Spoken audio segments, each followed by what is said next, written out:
Negeri 6 Ambon. Perkenalkan saya Rizanda Tutupari, Guru Produktif Asisten Keperawatan SMK Negeri 6 Ambon.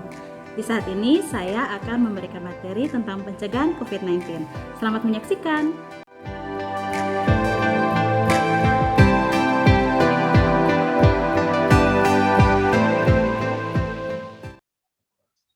Baik, peserta MPLS. Nah, di saat ini, seperti yang telah tadi saya sampaikan, kita akan bersama-sama mengetahui pencegahan COVID-19. Nah, COVID-19 sendiri kita sudah ketahui ya, dia sudah menyebar mulai dari akhir tahun 2019, tepatnya di Provinsi Wuhan, Cina, dan kemudian dia merebak ke seluruh dunia, dan masuk ke Indonesia sendiri pada tanggal 2 Maret tahun 2020, dan sampai saat ini dunia masih fighting untuk melawan COVID-19 atau yang kita kenal juga dengan coronavirus disease 2019. Nah, sebelum dilanjutkan, saya ingin mengingatkan kita kembali, COVID-19 merupakan penyakit yang disebabkan oleh virus SARS-CoV-2. Nah, ini nama virusnya. Nah, seperti yang kita ketahui, bahwa virus merupakan salah satu agen penyebab infeksi. Jadi agen infeksi kan ada 4 ya, ada virus, ada bakteri, kemudian ada jamur, dan juga parasit. Nah, salah satunya ini adalah virus yang disebut sebagai virus SARS-CoV-2. Virus ini dia berisi protein atau asam nukleat yang membutuhkan inang atau makhluk hidup agar dapat berkembang biak. Jadi kalau misalnya virusnya tidak masuk ke makhluk hidup, dia dalam beberapa masa waktu dia akan mati. Tetapi kalau dia menemukan inang dalam beberapa waktu, dia akan semakin bertumbuh dan berkembang biak lagi. Nah, kemudian sejatinya virus ini memang akan selalu bermutasi sebagai cara dia beradaptasi pada lingkungan layaknya makhluk hidup. Jadi kalau misalnya dia menemukan suatu inang yang baru dengan perubahan yang baru, dia akan bermutasi lagi. Nah, sekarang kan kita ketahui ada berbagai jenis varian terbaru daripada virus corona ini. Nah, varian dari virus corona yang bermutasi di berbagai negara ini diberi nama berdasarkan huruf alfabet Yunani. Kenapa? Agar menghindari stigma dari daerah di mana virus yang bermutasi ini dia berasal. Jadi sampai saat ini ada 10 varian virus corona, bahkan nanti akan bisa berkembang lebih banyak lagi. Kalian bisa lihat, tidak akan Ibu baca satu-satu supaya bisa nanti ke depannya kalian bisa tahu bahwa virus varian apa saja yang ada di Indonesia. Yang biasanya dan yang paling banyak yaitu yang nomor 4 ini, yaitu varian India atau B1617.2 yang disebut juga dengan varian Delta. Nah, yang paling terbaru juga ternyata bahwa varian Kappa atau varian B161711 yang sama-sama berasal dari India itu juga punya tingkat penularan yang sangat tinggi. Dan untuk menentukan varian-varian apa saja, maka perlu dilakukan penelitian di laboratorium. Nah, sampai saat ini varian yang tinggi di Indonesia, Delta, kemudian disusun Kappa, lalu Alpha, Beta, dan juga Gamma. Dan varian-varian yang lain ini pasti ada, tapi hanya dia sedikit dibandingkan dengan varian Delta dan Kappa ya, juga Alpha, yang penyebarannya itu jauh lebih cepat. Nah, selanjutnya kalau kita sudah ketahui seperti apa itu COVID dan penyebabnya apa, berarti sekarang kita akan melihat tanda dan gejalanya seperti apa. Supaya apa? Bukan untuk menakuti diri kita sendiri, tetapi sebagai tanda supaya ketika ada muncul tanda dan gejala pada diri kita bisa melakukan antisipasi lebih awal. Nah, gejala dan tanda yang paling umum biasanya muncul dalam masa inkubasi virus ini, yaitu 2 hingga 14 hari.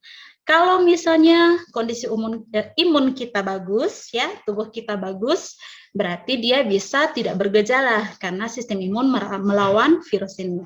Nah, kalau misalnya kita sistem imunnya kurang bagus, berarti bisa jadi kemungkinan besar akan timbul tanda dan gejala. Nah, tanda dan gejala yang paling umum menurut WHO, demam, kemudian batuk kering, kelelahan, kehilangan indera penciuman dan indera perasa, sakit tenggorokan, sakit kepala, nyeri otot dan sendi, dan kemudian diare. Nah, lebih khususnya lagi, kalau kita mau bagi per tingkat ringan, sedang, dan berat, kita lihat bersama. Ya, kalau gejala ringan, demam, batuk, kelelahan ringan, anoreksia, sakit kepala, kemudian hilang penciuman atau yang kita dalam bahasa medisnya disebut anosmia, kemudian hilang pengucapan atau yang disebut dengan ageusia, dan nyeri tulang, nyeri tenggorokan, pilek dan bersin, nyeri mual muntah, nyeri perut, ada kemerahan pada kulit, konjungtivanya juga terlihat berubah warna, kemudian pada perubahan kulit ujung-ujung jari kaki juga ada perubahan warna. Lalu kalau orang normal biasanya kita frekuensi pernafasannya 12 hingga 20 kali per menit. Jadi orang dengan gejala ringan masih juga memiliki pernafasan yang normal frekuensinya. Untuk saturasi oksigen, bahasa medisnya saturasi oksigen, tapi bahasa yang lebih gampang kita mengerti adalah kadar oksigen di dalam darah. Nah, itu biasanya diukur dengan satu alat yang disebut dengan pulse oximeter. Nah, kalau diukur dengan alat tersebut, kalian bisa beli sendiri, simpan di rumah untuk berjaga-jaga juga boleh. Itu banyak sekali di toko online, bukan endorse ya. Kemudian untuk saturasi oksigen ini, kalau orang normal itu di atas 97 ya. Tapi kalau untuk gejala ringan ini di atas atau sama dengan 95% juga masih masuk kategori normal, masih ringan. Nah, kalau gejala sedang, dia gejalanya mirip semua dengan gejala ringan. Bedanya, untuk frekuensi nafas ini, bisa kita lihat, dia 20-30 kali per menit. Jadi ada peningkatan frekuensi nafas. Artinya belum sesak sekali, tetapi sudah ada nafasnya lebih cepat daripada normal. Kemudian untuk saturasi oksigennya mulai menurun, bukan berturun ya, kadar oksigen di dalam darahnya itu di bawah 95%. Kemudian untuk tanda dan gejala ini tidak harus orang memiliki semua gejala seperti ini. 50% dari tanda dan gejala yang ada sudah muncul pun sudah harus membuat kita lebih hati-hati dan kalau bisa segera memeriksakan diri ke fasilitas kesehatan terdekat, khususnya puskesmas ya. Kemudian untuk gejala berat ini yang biasanya sangat diutamakan ketika terjadi dan langsung dilakukan rujukan ke rumah sakit, yaitu frekuensi nafas di atas 30 kali per menit, kemudian saturasi oksigennya di bawah 95% disertai sesak napas dengan distres pernafasan. Jadi ketika orang sudah memiliki sesak nafas dan kemudian memiliki beberapa tanda dan gejala dari gejala umum ini, berarti sudah harus segera memeriksakan diri ke puskesmas atau menghubungi petugas puskesmas via telepon atau langsung menuju ke rumah sakit. Nah, kita lihat selanjutnya. Nah, sekarang ini yang menjadi pertanyaan, siapa saja yang merupakan kelompok beresiko sehingga bisa terinfeksi COVID-19? Kalau dulu kita anggap kelompok beresiko adalah para lansia, kemudian anak-anak. Nah, kalau sekarang siapa saja kelompok beresiko? Segala usia merupakan kelompok beresiko. Jadi tidak pandang bulu mau dia anak-anak, mau dia lansia, mau kita orang muda, atau kita remaja, atau ibu hamil, ataupun orang tua dewasa, itu semua beresiko untuk terinfeksi COVID-19. Jadi kalau dilihat dari semua kelompok beresiko ini, yang paling rentan adalah yang mana? Nah, kita saksikan bersama video yang akan disampaikan dari Pusat Krisis Kesehatan. Ini Bu, kopi dari Pusat Krisis Kesehatan, silahkan disaksikan.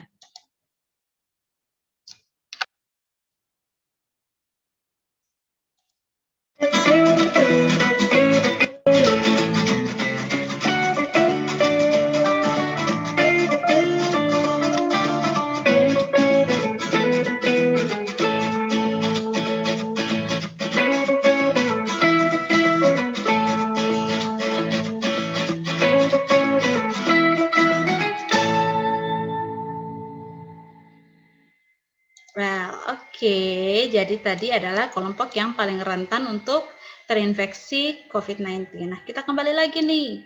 Nah, kita lihat lansia di atas 60 tahun. Kenapa di atas 60 tahun? Biasanya semakin bertambah usia, semakin terjadi penurunan efektivitas daripada organ-organ tubuh. Nah, ketika terjadi penurunan fungsi-fungsi tubuh, paling mudah sekali bukan hanya virus, tetapi juga agen infeksi lainnya masuk dan menginvasi tubuh kita sehingga timbul penyakit-penyakit selain COVID-19. Jadi lansia ini sangat rentan sekali ya. Kemudian Untuk ibu hamil, ibu menyusui dan juga baduta atau bayi di bawah 2 tahun. Ini sangat-sangat rentan juga untuk terinfeksi pertama kali. Kemudian kenapa ibu hamil ini dia dalam kondisi mengandung, otomatis fungsi-fungsi tubuh banyak yang mengalami kerja ekstra ya, karena yang di bawah tubuh bukan hanya tubuh ibunya saja, tapi ada bayinya juga yang membutuhkan extra protection. Nah, selanjutnya bayi di bawah 2 tahun, di mana sistem imunnya sementara dibangun oleh tubuh, jadi sangat penting sekali untuk menjaga jangan sampai terinfeksi virus-virus baru yang sebenarnya belum sempat dia dapatkan dari imunisasi. Kemudian, orang dengan penyakit komorbid atau penyakit penyerta, misalnya paru kronis, asma, penyakit jantung, kanker, gangguan imunitas, obesitas berat, diabetes, penyakit ginjal, dan penyakit liver. Nah, kita lanjutkan ya. Oke.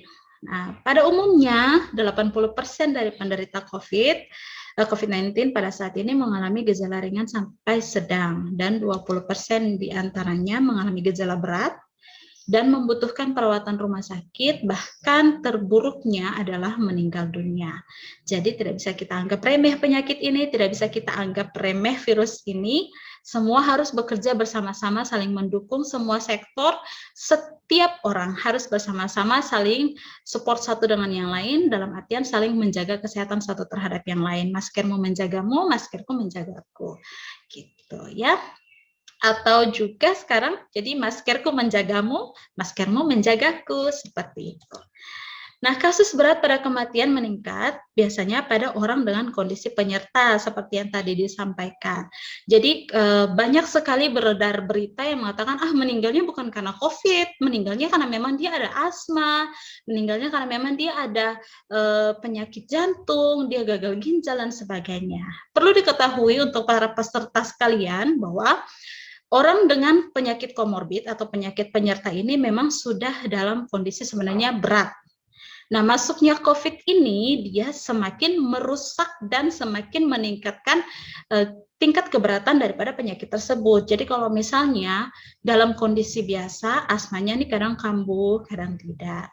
Tetapi dengan masuknya COVID memperberat asmanya sehingga jika tubuh tidak mampu untuk menanggulangi hal tersebut, maka akan berujung pada kematian. Karena itu, kita yang sehat, kita yang muda, harus menjaga tetap menjalankan prokes atau peraturan kesehatan, protokol kesehatan, supaya kita melindungi mereka-mereka ini yang memiliki penyakit dengan kondisi penyerta, kemudian ibu hamil dan bayi di bawah 2 tahun, dan juga lansia. Ya, jadi jangan pikir bahwa saya dapat COVID, gejala ringan, tidak masalah lah.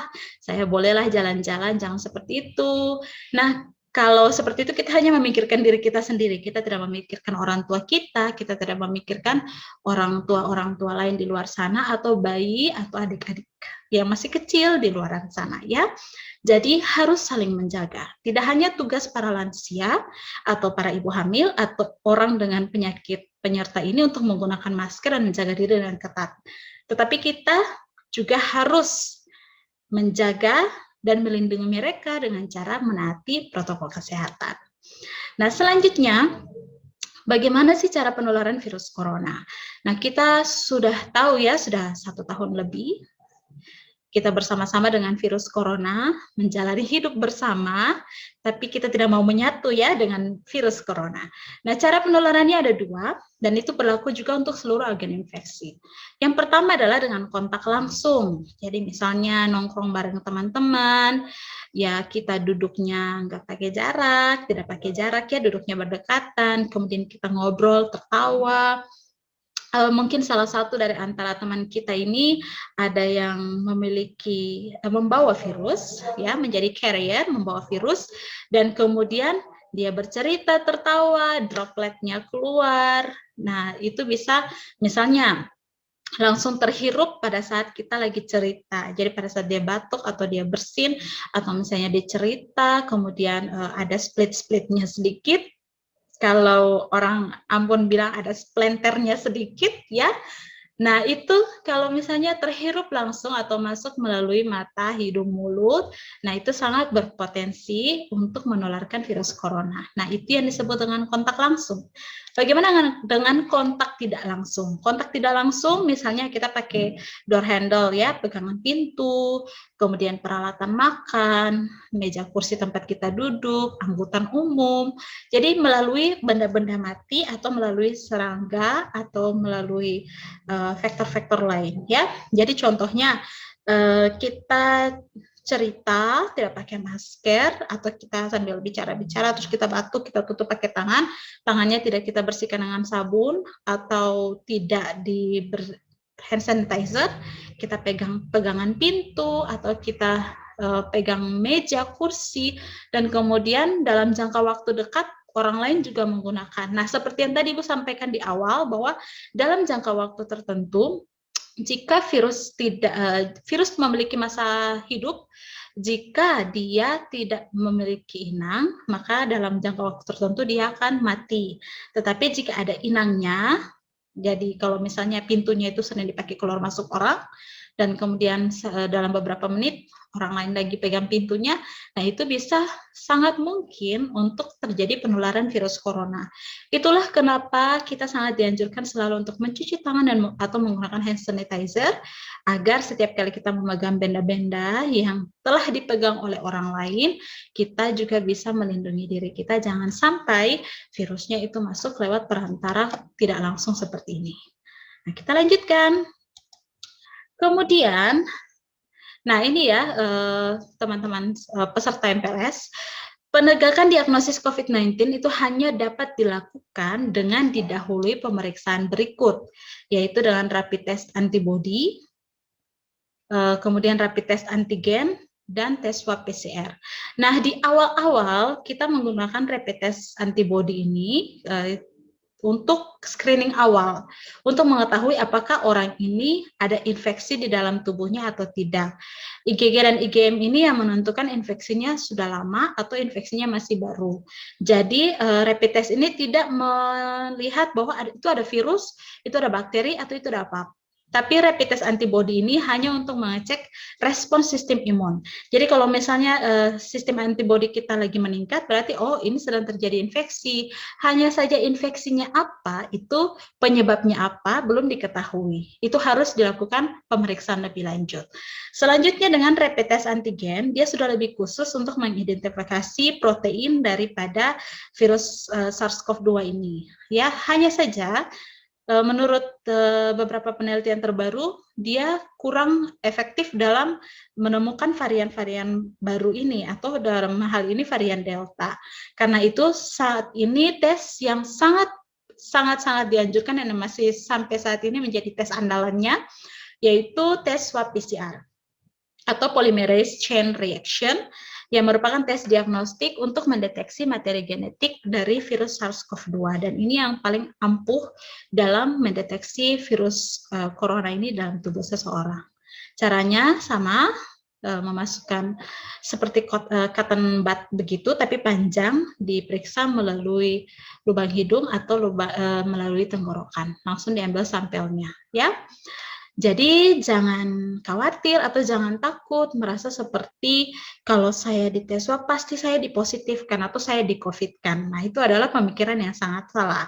Pada saat ini petugas kesehatan juga kalau bisa ya semakin kurang, karena jujur saja, rumah sakit juga sudah kewalahan dengan kondisi sekarang ini, dengan kondisi penyebarannya, didukung dengan cuaca yang kurang bagus, ya banyak orang mengalami penurunan sistem kekebalan tubuh, sehingga sangat mungkin untuk mengalami penularan penyakit. Karena itu, jika Anda diminta untuk melakukan tes swab PCR, jangan takut dan jangan perlu khawatir. Kalau memang kita tidak membawa virus itu, kita bersyukur. Tetapi kalau kita membawa juga, setidaknya kita diketahui lebih awal sehingga meminimalisir penularan terhadap orang lain. Ya. Selanjutnya adalah kita ingat bahwa sampai saat ini belum ada obat yang benar-benar efektif untuk mengatasi infeksi virus corona atau COVID-19. Jadi saat ini obat-obat yang diberikan adalah obat-obat yang untuk mengatasi keadaan simptomatik atau keadaan berdasarkan gejala. Jadi kalau misalnya dia demam, diberikan paracetamol, kemudian dia ditambah juga dengan vitamin-vitamin lainnya atau antibiotik-antibiotik yang memang bisa membantu untuk meminimalisir reaksi, untuk meminimalisir perkembangan daripada virus ini. Jadi tidak benar-benar sampai mengatasi, tapi dia meningkatkan antibodi tubuh obat-obatannya sehingga tubuh dengan sendirinya bisa mengatasi penularan atau infeksi daripada COVID-19 ini. Nah, pilihan pengobatan akan disesuaikan dengan kondisi pasien dan tingkat keparahannya, dan itu merupakan tugas dari tenaga kesehatan. Yang perlu kita lakukan adalah tetap menjaga protokol kesehatan. Kemudian makanya kalau kita lihat ada orang yang diisolasi mandiri di rumah, ya, ada orang yang dirawat di fasilitas kesehatan. Itu karena apa? Kalau pasien dengan gejala ringan atau tanpa gejala, itu disarankan sebaiknya isoman atau isolasi mandiri di rumah sambil tetap melakukan langkah pencegahan. Supaya apa? Fasilitas-fasilitas kesehatan yang ada bisa menyediakan untuk orang-orang dengan gejala berat atau gejala sedang, ya, supaya orang tidak berebutan untuk menggunakan fasilitas kesehatan. Jadi yang benar-benar dilayani adalah mereka yang benar-benar sangat-sangat membutuhkan pertolongan ketika mengalami gejala berat. Jadi jangan berpikir bahwa isolasi mandiri di rumah otomatis lepas tangan. Nah, kalau misalnya petugas kesehatannya sedang sibuk dan kalian harus isolasi mandiri di rumah, berarti kalian yang harus benar-benar ketat menjalankan protokol kesehatan di dalam rumah. Nah, peserta MPLS untuk update-an nih, Ibu tampilkan ada beberapa ya yang bisa kita lihat. Ini update-an dari tanggal 27 Juni, 1 Juli sampai 5 Juli. Nah, ini Ibu kasih jeda cuma beberapa hari, menjadi suatu perbandingan bagi kita untuk kita lihat bahwa dalam beberapa waktu saja terjadi lonjakan penularan yang sangat tinggi di Kota Ambon, ya. Jadi ini adalah kondisi Kota Ambon saat ini pada tanggal 27 Juni itu baru 278 kasus positif. Nah, pada saat 1 Juli dia naik hampir setengah, jadi 519. Nah, kenyataannya pada tanggal 5 Juli kasusnya menjadi lebih banyak lagi, ya. Pasti menjadi pertanyaan, kok bisa kasusnya naik secepat ini? Nah, semua itu bisa, apalagi dalam kondisi sekarang ini dicurigai bahwa di Ambon telah masuk virus dengan varian Delta. Ini masih dalam tahap dicurigai. Dan melihat perkembangan daripada lonjakan kasus, maka tidak mungkin bahwa bisa jadi ternyata memang sudah masuk varian yang terbaru di Maluku. Jadi harus menjaga diri, kita harus berhenti saling menyalahkan dalam kondisi seperti ini. Yang harus kita lakukan adalah masohi atau gotong royong. Bagaimana caranya kita bersama-sama saling menjaga, saling membantu. Bukan berarti kita seperti membangun rumah lalu kemudian ke rumah satu orang kita ramai-ramai bantu, bukan, ya, tetapi saling membantu adalah dengan menjaga protokol kesehatan. Nah, kalau misalnya ada tetangga kita yang harus isolasi mandiri, kita bisa melakukan tindakan dengan membantu. Misalnya kalau kita masak lebih, bisa kita bawakan sedikit untuk mereka, atau kita memberikan sedikit bantuan sembako untuk mereka, karena ketika isolasi mandiri otomatis mereka tidak akan bisa keluar rumah, ya. Jadi itu adalah hal-hal yang bisa kita bantu untuk orang-orang yang mengalami infeksi COVID atau yang disebut dengan istilah positif, ya, positif COVID-19. Kita bisa bantu dengan cara seperti itu. Nah, tidak perlu harus kita kucilkan orangnya, karena itu sebenarnya adalah tindakan yang sangat salah dan sangat tidak manusiawi. Jadi harus kita support malah supaya cepat sembuh dengan cara-cara seperti tadi. Kemudian, nah, secara total di Provinsi Maluku itu ada 9.694 kasus hingga saat ini, ya.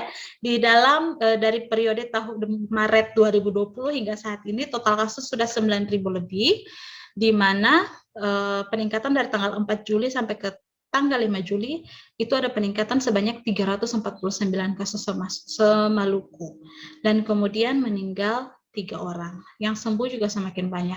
Kita berdoa supaya yang sembuh semakin banyak dan angka kasus meninggal ini dia semakin menurun ya. Bersama-sama kita membantu bukan hanya membantu pemerintah, kita membantu diri kita dan masyarakat kita. Nah, selanjutnya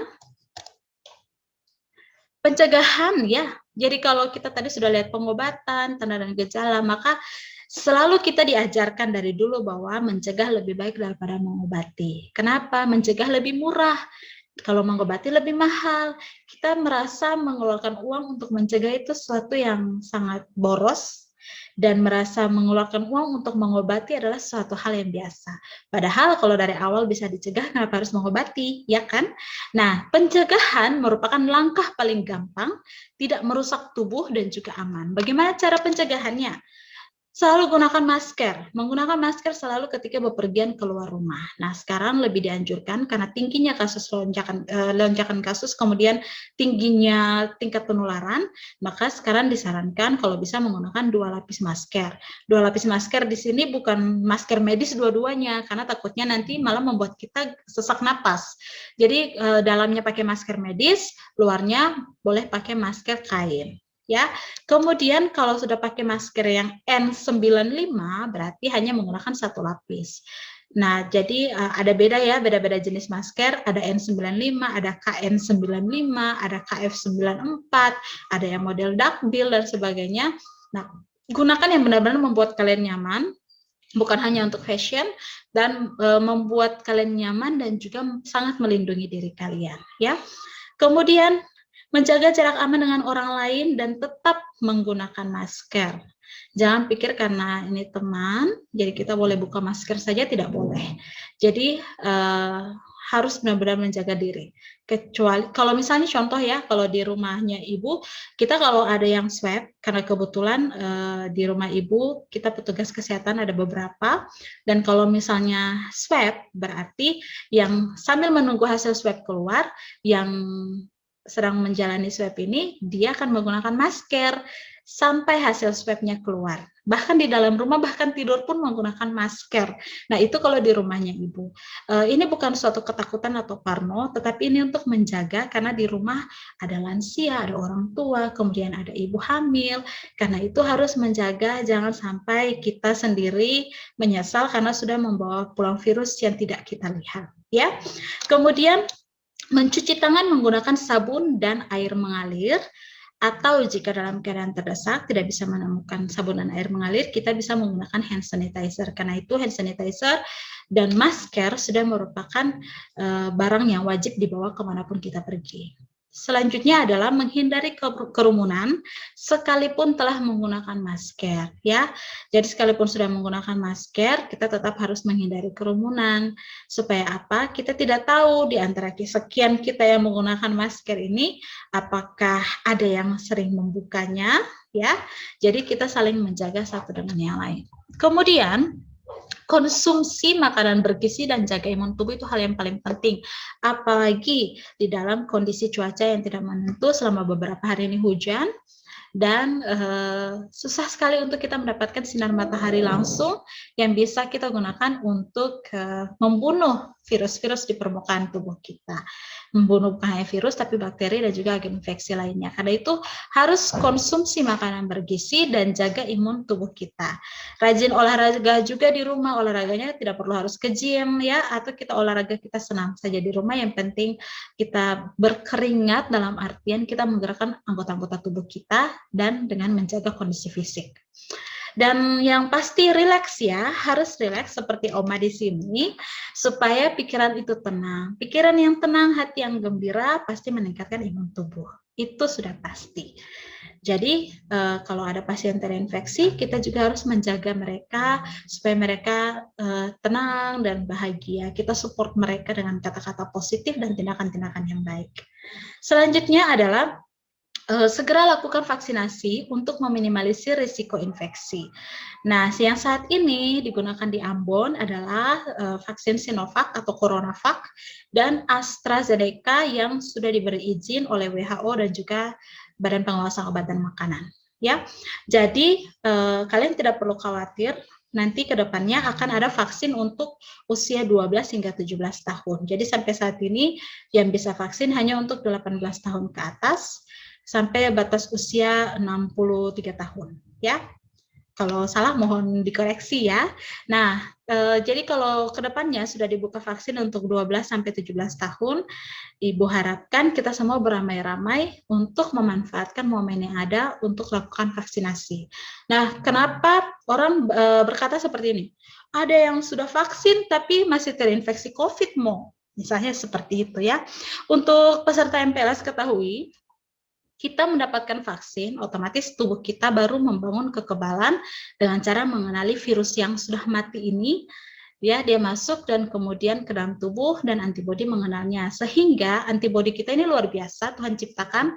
Dia ketika masuk dia melawan, lalu dia akan mengingat, dia punya memori untuk mengingat virus atau agen infeksi yang pernah masuk ke dalam tubuh. Sehingga ketika agen infeksi itu dia masuk lagi, antibodi sudah mengenalnya dan mengetahui bahwa itu adalah musuh dan harus diserang. Dan kenapa vaksin masih juga positif COVID? Karena sampai saat ini vaksinasi itu dia meminimalisir kerusakan di dalam tubuh akibat dari infeksi virus corona ini. Jadi kalau kita lihat rata-rata orang yang sudah vaksin, mereka rata-rata tidak memiliki gejala, bahkan paling tinggi sampai di gejala ringan saja. Tidak ada yang berada di gejala sedang ataupun gejala berat. Karena itu sangat penting dan kita harus edukasi juga untuk keluarga kita untuk jangan takut vaksinasi. Ya, kalau misalnya kita berpikir vaksin digunakan untuk memusnahkan manusia, kenapa dari sekian banyak orang yang divaksin, mohon maaf sekali, yang meninggal itu hanya beberapa orang, dan itu pun ada dengan penyakit bawaan, dan kemudian ada yang dengan kondisi misalnya selesai vaksin, tidak tahu tubuhnya imunnya lagi bagus atau tidak, begadang, kemudian minum minuman keras, dan itu sangat membantu sekali dalam menyukseskan menurunkan sistem imun, ya. Jadi kalau misalnya selesai vaksin, pulang makan, tidur, istirahat sebanyak mungkin supaya membantu antibodi yang dimasukkan ke dalam tubuh, vaksin yang masuk ke dalam tubuh kita agar tubuh dapat membentuk antibodi untuk mengenali virus mati tersebut, ya. Jadi jangan ragu-ragu untuk vaksin. Kalau bisa vaksin dan meminimalisir risiko kerusakan organ tubuh, kenapa harus takut, ya? Oke, kita lanjutkan. Nah, ini adalah beberapa pencegahan, beberapa protokol kesehatan yang bisa kita lakukan ketika keluar rumah dalam waktu lama. Ya, kita gunakan masker, bawa masker cadangan, itu wajib, dan hand sanitizer. Kemudian lakukan physical distancing, terutama pada kendaraan publik, kita buka kaca, dan jangan mengobrol. Kalaupun mengobrol juga harus masker tetap pakai. Jangan sampai kita tidak pakai masker. Ya, jadi bukan hanya diri kita yang harus kita pikir, sehat kok, kita harus menghargai juga orang lain. Kemudian jangan menyentuh area wajah jika belum mencuci tangan atau menggunakan hand sanitizer. Sedapat mungkin melakukan pembayaran dengan menggunakan uang tunai, uang pas, atau uang elektronik. Supaya jangan lagi kita mengambil uang kembali, uangnya kotor-kotor kita masukkan campur dengan barang-barang di dalam tas tanpa kita memberikan tempat khusus untuk uang atau koin yang kita dapat dari orang lain. Nah, ini bisa meminimalisir penularan. Kemudian, kalau kembali ke rumah, kita tanggalkan sepatu dan sandal di luar rumah, jangan masuk dengan sepatu dan sandal ke dalam rumah. Masker bekas pakaian dan yang non-reusable itu kita lipat, gulung, kemudian atau kita gunting kemudian buang pada tempat sampah tertutup. Kalau masker yang bisa digunakan kembali misalnya seperti masker kain, kita siram air panas kemudian cuci bersih dengan menggunakan sabun yang mengandung antiseptik. Kemudian semprot tas dan isinya dengan alkohol 70% sebelum masuk ke dalam rumah. Cuci tangan dan hindari dulu berinteraksi dengan keluarga. Jadi mandi dulu, baru berinteraksi dengan keluarga. Baru boleh deh duduk-duduk di dalam rumah. Apalagi di kamar. Harus kita mengistimewakan rumah kita sebagai sesuatu yang sangat bersih dan berharga, sehingga kita tidak membawa pulang virus ini ke rumah ataupun penyakit lainnya. Ya. Lepaskan pakaian dengan hati-hati, jadi pada saat buka, bagian luar jangan sampai menghadap ke wajah. Kita buka ke atas seperti ini, bisa pegang dari kerah bajunya. Kemudian segera cuci atau simpan dalam ember bertutup agar tidak tersentuh. Dan jangan memakai kembali pakaian yang sudah digunakan tanpa dicuci terlebih dahulu. Jangan karena hemat sabun, hemat air, lalu pakaiannya kita gunakan kembali. Jangan ya, harus segera dicuci. Apalagi dalam masa-masa hujan seperti ini, kalian harus tahu bahwa agen infeksi itu sangat menyukai tempat yang lembab. Jadi semakin lembab, dia akan semakin berkembang biak. Jadi kalau kita pakaiannya kena hujan, lalu kemudian kita tidak cuci, kita angin-anginkan saja, terus kita pakai kembali. Nah, itu pasti agen infeksi selain daripada virus itu tetap ada pada pakaian yang tidak kita cuci itu. Nah, selanjutnya, bagaimana kalau kita makan dan minum? Nah, kita wajib mencuci tangan sebelum makan dan minum. Kalau bisa membawa alat makan pribadi, lalu kalau misalnya pakai alat makan di tempat kerja, ya itu kita semprot dulu dengan hand sanitizer atau kita cuci dulu, baru kita gunakan. Nah, kebetulan karena sekarang diberlakukan PPKM Mikro di Kota Ambon, jadi kita tidak bisa makan di resto atau rumah makan, harus take away atau bawa pulang, ya. Kemudian buka masker dengan benar, jangan gantung di leher atau di telinga, karena bagian luar masker itu tetap beresiko untuk menempel pada wajah. Dan kemudian saat minum, pegang masker agar bagian dalam tetap menghadap wajah. Jadi misalnya kita buka seperti ini, baru kita minum. Nah, selanjutnya, saat makan, jika masker masih bersih, kita buka lalu letakkan masker dengan posisi bagian dalamnya menghadap ke atas di dalam kotak yang bertutup. Sebelum minum, kita lap dulu, misalnya kita pakai dispenser, kita lap ujung tombol dispenser dengan alkohol 70% atau hand sanitizer. Sudah kering baru kita gunakan. Apalagi di dispenser misalnya di tempat yang digunakan oleh banyak orang yang bukan anggota keluarga kita sendiri, nah itu wajib kita jaga. Ya, jadi bukan hanya virus COVID saja yang dicegah, virus corona aja yang dicegah, tapi juga penyakit-penyakit lainnya yang mungkin bisa menular melalui saluran pencernaan. Kemudian makan tidak menggunakan wadah yang sama seperti ini dan tidak menjaga jarak seperti ini sangat tidak dianjurkan. Jadi harus menjaga jarak, masing-masing orang menggunakan wadahnya dan lebih aman jika membawa bekal dari rumah.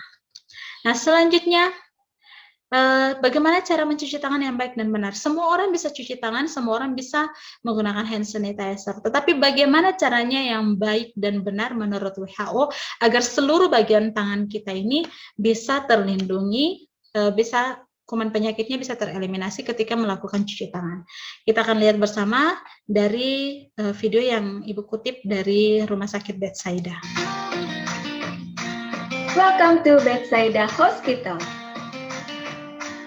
Berikut ini 6 langkah mencuci tangan. Langkah pertama, ratakan sabun dengan menggosokkan pada kedua telapak tangan. Langkah kedua, gosok punggung tangan dan sela-sela jari, lakukan pada kedua tangan.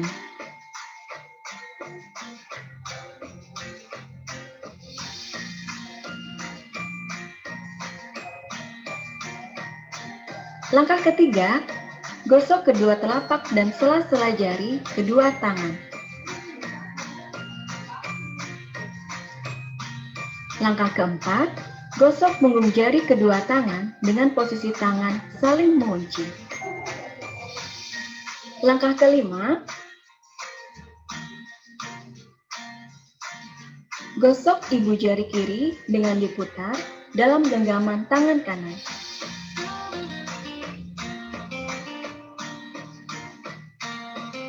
Lakukan pada kedua tangan.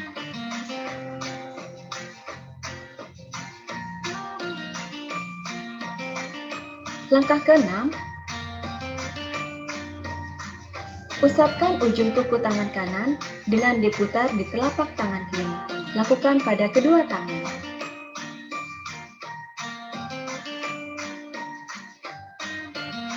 Kemudian bersih deh. So, be healthier with Bethsaida Hospital. Baik, jadi itu tadi cara mencuci tangan yang baik dan benar menurut WHO yang dipraktekkan oleh rekan perawat dari Rumah Sakit Bethsaida.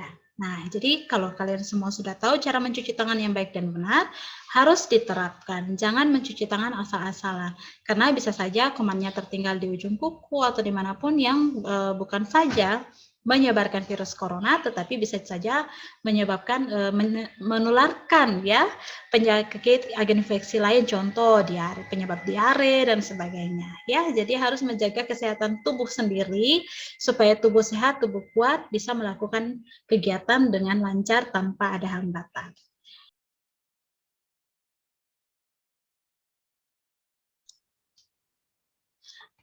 Nah, peserta MPLS selalu ingat bahwa setiap orang itu berpotensi untuk menyebarkan virus. Semua protokol kesehatan yang kita lakukan itu hanya mengurangi risiko, bukan menghilangkan. Ya, jadi setiap orang tetap punya profesi sebagai carrier, di mana kita bisa membawa virus ini dan membagikannya juga kepada orang lain. Tidak pandang umur, tidak pandang usia, tidak pandang jenis kelamin. Kemudian, dalam menghadapi pandemi ini kita harus sabar dan patuh. Entah Anda percaya atau tidak percaya dengan adanya virus ini, tetapi saling menolong, saling menjaga, kita sabar dan patuh untuk menjalani protokol kesehatan, apalagi jika kedepannya kita ingin agar sekolah dapat tatap muka, ya. Dan kemudian yang paling utama dan terutama adalah selalu berdoa. Berdoa agar pandemi ini segera berakhir, berdoa agar kita sendiri juga rajin untuk menjalankan protokol kesehatan, dan berdoa agar setiap orang yang memiliki risiko atau kelompok rentan itu bisa terlindungi sehingga kasus ini bisa turun bukan saja di Ambon tetapi di Maluku, Indonesia dan di seluruh dunia. Ya. Nah, itu saja dari saya tentang pencegahan COVID-19.